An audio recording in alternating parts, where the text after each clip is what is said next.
Hi, what's up, y'all? It's Poppin'. It's D. About to react to this video by Patrick CC. It's titled "The Most Hated D-List Celebrity in Hollywood." Damn, Tom Hanks' son. He's considered a celebrity? I mean, sure, I guess. D-List is wild. I would say why, at least. Like D is wild. But sure. We're gonna see how he became so hated. Tom Hanks, his family, L. L's all around. Not only his son, but his fucking, I want to say niece, or maybe it was his daughter. I don't fucking know. But she was on this show called Claim to Fame, which I love. Great show, by the way. The premise of the show is that there are a whole bunch of people in the house, and you have to guess who their celebrity relative is. And they play a whole bunch of different games, and like there are a whole bunch of different clues, and everybody's trying to figure it out. His fucking relative, whoever the fuck she was on the show, and she got voted out the first episode. They figured out she was related to Tom Hanks quick, and she threw the biggest fucking tantrum. It was so embarrassing, and she was just like, why would they even give this clue? This was so easy. Of course they knew I was related to him. Like, just throwing a whole ass tantrum when she got voted out. It was so embarrassing. I was like, girl, if I was Tom Hanks, I'd have been like, bitch, you disowned. But anyway, we're going to see how his son is embarrassing him. Let's watch. Chet Hanks is the third child of Tom Hanks, one of the most famous actors of all time. Anytime his name has been in the media, it is negative, giving the perception that he is the black sheep of the family. Tom has consistently maintained a positive and wholesome image, which has endeared him to audiences worldwide. Many people refer to him as America's dad. However, the actual son of the perceived down-to-earth actor says things were not as good as they seemed. This became abundantly clear when in November of 2014, Chet revealed that he underwent treatment for cocaine addiction. This was the first time Chet made headlines. Quite the introduction. People wondered how a child raised in the same home as Tom Hanks took such a dark path. I've been struggling with substance abuse since I was 16 years old. Finally, at the age of 24, I decided to get some help. With 50 days of sobriety under my belt, I can honestly say I'm the happiest I've ever been. Chet said that his parents were very supportive and helpful towards him overcoming his problems. People sympathized with Chet for being so open regarding his addiction. However, just a few months later, he posted an Instagram photo that would change people's minds about him. Chet uploaded a photo of him holding two guns with a caption that reads, "Check out the song Me and My N-Word, Chill That Dude just dropped on SoundCloud." I know you fucking lying, bitch. I hit him with the joke, like Kobe when I show, like Reggie when I ride. My nigga shoot for fire, I need an extra line, I fuck an extra line. Most people had no idea Chet was an aspiring rapper, and they were not fond of his use of the N-word. Chet claims that music is the first outlet he used to express himself when he was 15. First things first, man, we talking about the hearse. I got mad gifts, but this verse about the curse. When life stops and the good times cease, D-Bree's aunt and Dice grandma rest in peace. That was the first verse I ever wrote. However, he didn't record or release music until he became a student at Northwestern University in 2011. Recording White and Purple under the alias Chet Hayes, this song was a remix of Wiz Khalifa's Black and Yellow, with the lyrics changed in reference to his school colors. He also dropped a few other club-style songs to show his versatility. No, Lord.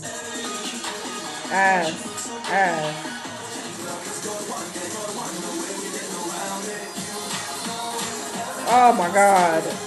People were dumbfounded at the thought of Tom Hanks' son of all people becoming a rapper. I'm aware that the reason my rapping has been publicized so much is because of that fact, so I'm appreciative of the publicity that I get because of it. According to Chet, his father heard most of his music and was pretty supportive. He suggested his wealthy background didn't discredit him as a hip-hop artist, saying, "Hip-hop is much larger than that. It exceeds boundaries beyond race and socioeconomic background. It doesn't matter what country you're from or what nationality you are. Hip-hop is music, an art form, a culture. It can appeal and come out of whoever it speaks to, and it speaks to me." 3 years later, when people questioned Chet's use of the N-word, he said this. "Look, I know the majority of y'all are not going to get this, because the history is still so fresh in our country. But hip-hop isn't about race. It's about the culture you identify with. And can't no one tell me what I can't say." But he made a little adjustment to that statement. I just want to clarify one thing. Under no circumstances would I ever go up to somebody that I didn't know and just be like, "Hey, what's up, my nigga?" It's an unspoken thing between people who are friends who understand each other. But it wasn't just a word. It was the multiple photos of him on Instagram flexing guns and trying to act like a gangster when everyone knows that's not his reality. To put it plainly, people just saw him as a douchey, out-of-touch rich boy who thinks he can say and do whatever he wants. However, Chet claims that these antics were all a side effect of his really bad drug problem, because later on in 2015, he announced that he was finally in rehab. Don't make you say nigga. Hey, I just want to say, I know, like, my name's been in the media about me, like, going missing or getting kidnapped or Please go something. back, I'm just gonna let y'all know. I've been in rehab, right? I'm just trying to get my shit together. And I'm doing pretty damn good, you know what I'm saying? And another thing is, like that stuff I was in the media about the N-word and everything. I know a lot of y'all kind of understood the point I was trying to make, but the truth is, it's not my place to speak on that. And I'm genuinely sorry for the people that I offended. Up until this point, people were so eager to know what Tom Hanks thought about his son, and Chet finally let us know how his dad truly feels in this interview. But first, a word from our sponsor, Aura. Have you ever Googled your name and seen yourself on one of those strange sites that has what is? Plus, you can let people continue to go to Aura. How's that? My parents are just making sure I'm good. They don't really tell me what to do anymore because I'm grown. You know what I mean? His brother Colin was asked, and he just responded with a bunch of vague compliments. He is, obviously he's doing. I seen this nigga on some shit. Listen, he's the more popular brother because I've definitely seen his face before on something. He was acting. He was creepy, whatever I seen him on, because I don't like his face. So, and that must be associated with whatever I've seen him in. But anyway. He's he's very passionate about what he does, and he's got an incredible work ethic. He really does. That dude hustles and works hard. And, I want him to be happy. I want him to be successful. I want him to feel like he's following his passion and doing what he wants to do. From this clip alone, it seems like his brother Colin is more well-adjusted and mature, and that's because they were raised entirely differently. Tom's two older children are from his first marriage with Samantha Luz. Colin... Tom was fun. Oh my God, I saw an old picture of Johnny Depp the other day. I don't know why I never saw it before, but my fucking mind was blown. Google Johnny Depp young. That was a beautiful man. I was fucking shook. Wow. No wonder he toxic now, because wow. Usually the people who are abnormally attractive, they usually be a little off in the head. And it makes sense anyway. Their children are from his first marriage with Samantha Luz. Colin, his first son, was born and raised long before Tom was a massive success. Tom said, Colin and Elizabeth remember when their dad was just a guy trying to make rent. Colin grew up in Sacramento with his mom and spent every other weekend in LA treating it like a fun sort of getaway. Colin didn't grow up living a lavish lifestyle. His mother kept him grounded. I don't know how much money my mother was getting in alimony, but what I heard was, we don't have the money for that. Your dad has that. We don't have that. Chet, on the other hand, was born and raised in luxury. Tom Hanks met fellow actress Rita Wilson in the early 80s on the set of Bosom Buddies, sparking a friendship. Following the end of his first marriage, Hanks and Wilson reunited on the set of Volunteers in 1985. In the film, the two played lovers, in which Hanks later expressed that there was instant chemistry. I asked Rita if it was the real thing for her, and it just couldn't be denied. Their connection led to a romantic relationship, and 3 years later, the couple got married, before having two children, their eldest son, Chester, Chet, in 1990, and their youngest son, Truman, in 1995. 2 years before Chet was born, Tom starred in Big, which became his breakthrough into superstardom. He was paid $1.7 million for this film and 7 figures for every film thereafter. He went on a legendary run of huge hits like A League of Their Own, Sleepless in Seattle, Philadelphia, Forrest Gump, Apollo 13, and Toy Story. By the time Chet was 6 years old, Tom Hanks had achieved a legendary status in Hollywood and was earning tens of millions of dollars. I was watching Big when I was a little kid, and I was like, that's Dad. What's he doing on TV? And Mom was like, he's an actor. That's what he does. Chet and Truman were raised in Hollywood, in a luxurious mansion. They mingled with other celebrity children and took extravagant trips on private planes all around the world. However, Chet says this wasn't exactly what people thought it was. They expect me to be like me, like running around like this Richie Rich. Like Richie Rich. Like I didn't have a care in the world. I had endless money, and I could just hang out by a swimming pool all day, drinking margaritas. And I'm whipping around Rolls Royces and partying in mansions. That's what they expected my life was, and it wasn't like that at all. At all. But me, it was yo, Dad, can I get some money? It was go wash my car, I'll give you $20. Wow. You know what I mean? It wasn't like that. Oh my God, you had a hard life. Not only did they not spoil me, but they went to far lengths to make sure that I was as normal as possible. Chet swears he wasn't spoiled and had to work for everything he has. However, people had a preconceived notion that he was a rich brat, automatically disliking him. But the people that were nice to him, he felt that it was only because he was the son of Tom Hanks. Either way, Chet felt like the entire world was against him. His rebellion was smoking weed, listening to rap music, and being the antithesis of his father. When his parents caught him, they didn't discipline him themselves. Instead, they sent him away to a wilderness program for troubled teens. Second Nature Entrado was a troubled teen therapy program located in Santa Clara, Utah. Wilderness therapy programs are a major part of the multi-billion-dollar troubled teen industry. They tried to help your ass. You didn't want help. Schools and residential treatment centers. These programs are designed for adolescents struggling with issues like drug dependency, depression, I'm sure it was expensive poor grades, too. low self-confidence, suicide, and eating disorders. As the name suggests, wilderness therapy combines counseling and wilderness experience like hiking, camping, and other outdoor recreation activities. At the program, Chet was forced to do manual labor in the remote wilderness. He said he never knew when he was supposed to leave the camp. It's extremely uncomfortable. It It's not like camping. It was like designed to be as harsh as possible. These wilderness programs have earned themselves a terrible reputation over the years. The main philosophy of the TTI is that teens need to be isolated and broken in order for them to improve, and this is done by making them participate in humiliating group activities. I'm sure this was all determined long after. Look, this says 2021 when they're talking about it. I'm sure at the time, Tom and his wife thought that this was the best option for him because they like, what do? He keep getting caught smoking weed. He going down the wrong path. All right, let's pay to send him off to this camp. Maybe they can help instill some values in him because what we're doing isn't working. Usually parents do that as like a last resort. And I feel like some people have a different idea of that type of thing. They think of it as, oh, the parents just abandon them and they just turn their backs on them. It's like, no, I don't look at it like that. I look at it as, okay, we don't know what else to do. We're going to spend a large amount of money to have you go off to this retreat or this camp or whatever the fuck and try something different because what we're doing isn't working. So what the fuck else are we going to do? So I think that shows that they do care. But of course, after the fact, it's like, oh my God, this is so terrible. This is horrible for kids, blah, blah, blah. And it's like, all right. But at the time, I'm sure they didn't think that. Them into manual labor, giving them small amounts of food, and threatening them with violence. The program that Chet went to, Second Nature, decided to rebrand to Evoke Therapy Programs after a staggering amount of lawsuits. One claiming that a child was unable to bathe themselves for 8 weeks. One saying a child is sleeping under a tarp in freezing snow. One child said that she was held in solitary confinement. I'm sure One Tom parent was didn't know denied this. communication. She didn't even know if her child was alive. Oh, there is a dang. very extensive record of horrific complaints about Second Nature and every other wilderness therapy program in the United States. Chet at said the this dates. program did not do any good for him. He wanted to go harder, party harder, do harder drugs to make up for lost time. He spiraled for years. I hated my life, and I felt like a loser. That didn't last very long. that didn't last very long because it was in that time period that I found out I had a daughter. Chet's girlfriend at the time, Tiffany Miles, revealed to him that she was pregnant. Immediately, his whole mindset shifted. He realized he needed to get sober, take responsibility for his actions, and get a real job so his daughter can have a good life. He tried another go at music. This time, he started a duo alongside Drew Arthur called FTRZ. They released 2 singles, Models and Nowhereland, as well as the Ocean Park EP. This music went relatively unnoticed, and Chet knew his best chance for a real career was not in music, but rather following family name into the world of acting. He landed a few one-off roles in Marin, Tales, and Curb Your Enthusiasm,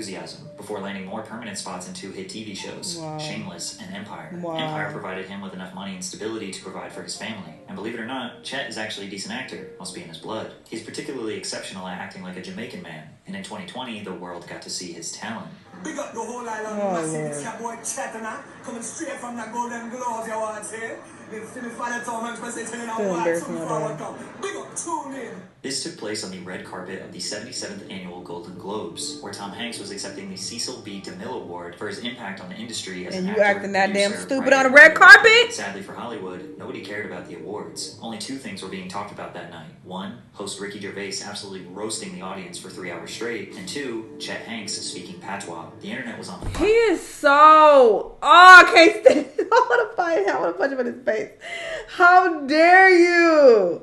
How dare you steal this moment from your daddy with your fucking shenanigans? You are such an ungrateful POS. And after he allowed you, you would have never got those acting jobs if it wasn't for him. And this is how you repay him with this dumb shit? Calling him cringy, racist, and a cultural appropriator. He responded to the criticism with a second video on Instagram outside a smoothie shop in LA. We got the youth them way out the Kingston. We wake up this morning and we see the thing turn up. Internet gone mad. Respect, you don't know. We soon forward I got. Oh my God. Chet was loving the attention, and he kept feeding into the memes. Despite the outrage, many native Jamaicans thought it was hilarious and were not angry. It's not about it being offensive. It's just, I mean, some people might find it offensive, and if you're Jamaican and you find it offensive, hey, that's your right to be offended by it. You're Jamaican. It's more so that you're a fucking clown and you're taken away from your dad's moment. And you're just out here continuing to look stupid and tarnish the Hanks name. That's what's annoying me. Money was having fun, man. He even got an acting role for 1 episode on Atlanta because of his fake accent. You grow up in Trinidad? Or Jamaica? It's Trinidad and Tobago. No. I'm from Tribeca. However, Tom never spoke about his son's dreams of being Jamaican. Chet was feeling unstoppable, and he made an announcement on Instagram that hyped up all white boys around the world. LA. Look, I just wanted to tap in really quick. I just got this feeling, man. Shut up. That this summer is it's about to be a white boy summer. Oh my God. You know, take it how you want. I'm not talking about like Trump, NASCAR type white. I'm talking about me, John B. He is such a try-hard. You know what I mean? Let me know if you guys can vibe with that. No. He urged people to tag a real Vanilla King. Oh my God. A lot of people, particularly white boys, thought this was hilarious as Chet was playing off Megan Thee Stallion's 2019 hit, Hot Girl Summer. Others took offense to the phrase, especially since Chet had already garnered criticism for appropriating black culture in the past. And I do think that, although I'm not offended by any of this, I just think he's a clown and he's embarrassing. He's cringy, if anything. But it's so interesting how white boys can get so much clout and everybody is so fascinated by this type of behavior. But if it was reversed and it's a black dude pretending to be white, nobody cares. Nobody think it's funny. Nobody is giving him clout. He's not getting any of the fucking attention. So I think it's really interesting that when it's a white boy, it's, oh my God, we love this. It's so funny. Oh my God, this is so great. Oh, you're playing like you're black. Oh my God, this is amazing.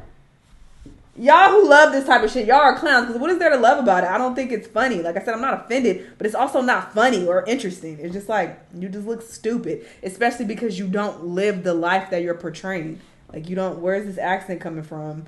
And how you're carrying yourself, the fade and the guns. It's like, it's not how you grew up. So it's just cringy and weird and like, okay, sure. But the fact that people are so fascinated by it and they love it, it's like, y'all are also weird. Y'all love seeing this type of shit on white people. It's weird. I just find it weird. In a video posted a few days later, Chet clarified, you know what's not white boy summer? Is having any ill will or prejudice towards anybody from a different background, race, walk of life than you. Chet capitalized on the controversy by releasing a song, which is his most successful song of all time, as well as releasing a line of merchandise, which included hoodies, t-shirts, shorts, tank tops, leggings, caps, and bike shorts. However, further controversy ensued after people called out the Gothic-style font placed on the merchandise, as it resembled a font used by white nationalists. He also launched a line of Black Queen Summer merchandise using the same font. I want to see some white boys and some black queens wearing each other's shirts. However, White Boy Summer was about to come to a screeching halt before it even started, when a video of Chet and his girlfriend Kiana Parker in the middle of a domestic altercation hit the internet. This just attacked me with a knife. No, I didn't. Did I attack you with a knife? This just attacked me with a knife. Did I attack you with a knife? No.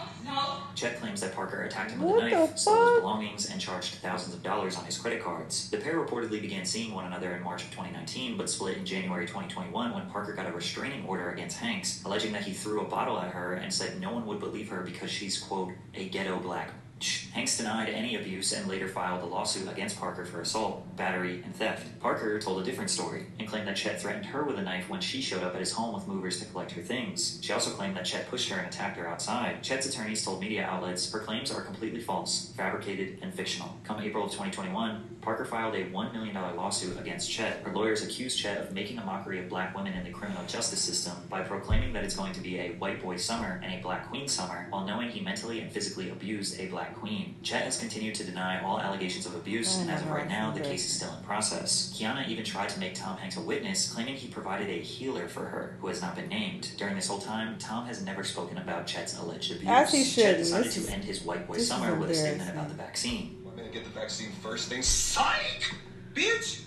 If it ain't broke, don't fix it. I never had COVID. You ain't sticking me with that mother needle. It's the mother flu. Get over it, okay? If you're sick, stay inside. I'm tired of it. Okay? Why are you working around? No. If you're in danger, stay your ass inside. I'm tired of wearing the motherfucking mask. Chet's parents were some of the earliest celebrities to test positive for COVID.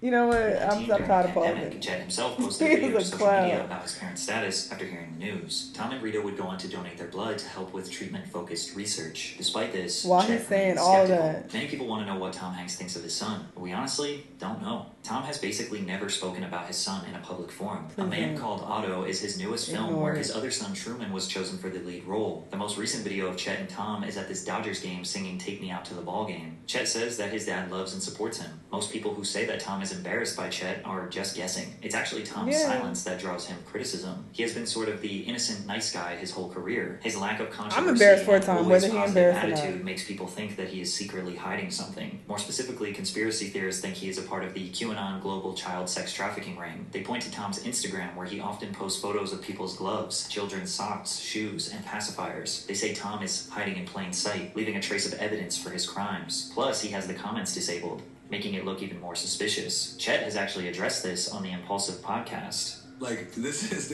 it's really funny because, I saw this, with the conspiracy. There's these are the gloves of the abducted children that they left behind. It's dude, my dad, was doing that glove shit because he's, trolling Instagram. Right. And, he kept on, seeing, gloves on the ground because people, lose their gloves in the middle of the winter and it falls out of coat or something. He kept on seeing gloves, so he just, took a picture and posted it because he's, trolling Instagram. My dad does not give a shit about social media. For the past year, Chet has been trying to avoid controversy and tell his life story on various podcasts. He is also trying to promote his brand as a fitness and life guru. Hanks Fit is his subscription-based membership club for the low price of $300 per month, where he will make you a custom workout routine. Please go to hell! Meditation techniques. Chet was not just a nepo baby who was handed everything. That description, Tom Hanks' son. Who is that? But who are we imagining as Tom Hanks' son? He got multiple sons. You are the most annoying one. Jesus Christ. Is in the mind of every single person. It's subjective. There's no doubt that being plagued by living in the shadow of your father is rough. Maybe he is not like most typical Hollywood kids that grew up with a silver spoon in his mouth, but he has gotten away with a lot of questionable behavior, and that is likely because of his celebrity status. However, Chet has earned his own fame. He still has big shoes to fill. The harsh reality is he's going to have to do something pretty remarkable if he wants to be known as Chet Hanks and not just Tom Hanks' son. Oh my God. This was so infuriating. I've seen him before. I've seen him before on social media randomly, and people were like, oh, this is Tom Hanks' son. I saw him with the dumbass Jamaican accent. I was like, oh my God, this is weird, but all right. And I just kept scrolling. I didn't know all of these details, but this just paints a much more cringy picture that's just like, oh my God, why are you embarrassing this man? I don't care if he claiming his daddy ain't embarrassed. I'm embarrassed for his daddy because Tom don't bother nobody. He never in the news for any controversy or anything. He seemed to just be chilling out the way, enjoying his legend status. And here you go with your bullshit. Why are you on so much bullshit? Your siblings are chilling, they are never, out acting stupid like you're acting. And it's like, why would you do this? Why would you tarnish Tom Hanks' name like this? It just annoys me, especially when it's you grew up with a silver spoon in your mouth. You know how many poor, struggling kids are out here that would love to switch places with you, or would have loved to switch places with you when you were a kid, and this is how you turned out? To my aunt, I just thought I was running around like Richie Rich. He used to make me wash his car for $20. What? Oh, he gets on my nerves. Anyway, y'all let me know what y'all think. Let me know what other videos you want to watch, and I'll see y'all on the next one. Bye.